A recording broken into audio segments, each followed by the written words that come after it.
I always tell my friends, if you took a picture of me back in the farms at my grandmother's place with a wheelbarrow going to get wood for fire, you wouldn't have pictured me where I am currently. I'm grateful that I went there because I think being there protected me from so many things. It was a place where I could be playful, I can enjoy life without having to worry about anything, without having to worry about where I'm gonna get my next meal or whatever. There's not a lot of peer pressure when you're there, so I think it was, in a way, a safety net for us. For me, it was a happy place. It was a happy place.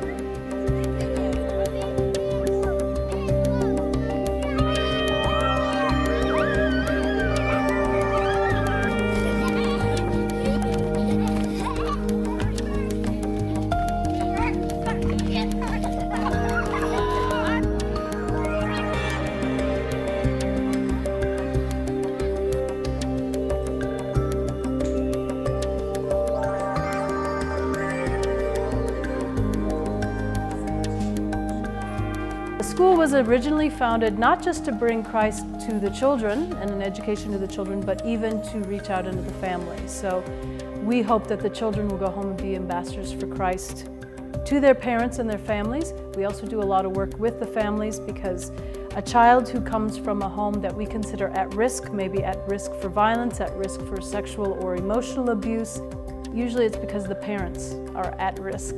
I mean, they themselves were vulnerable.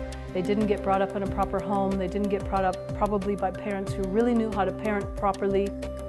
We have a lady on staff, Ceci or Esther, who goes into the homes and she does a lot of work doing parenting skills and giving advice to the parents and ultimately trying to lead them to Christ and praying for their salvation so that they can be a godly home, which obviously would solve a lot of problems. We have a lot of traumatized children who have seen things that a child should never see or have experienced in their young life. We want to see emotional healing for those children. So most of them, they speak with me. They come to me and they tell me how they feel. So that's where I sit down with them and then I can share with them and comfort them and tell them that there's still hope and they can heal, and God is really doing it. I see God is really healing their hearts. Most of them, they are smiling. I have lots of them that I can point to say this child came here with a baggage of stories, but now she's free or he's free, and they are walking around with smiles.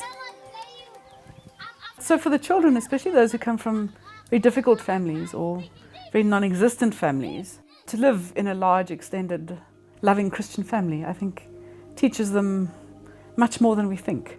Also, we can see if the child is struggling with at home they don't have clothes or food or something, then also we have clothes from the mission bags, and then we can offer help, somehow.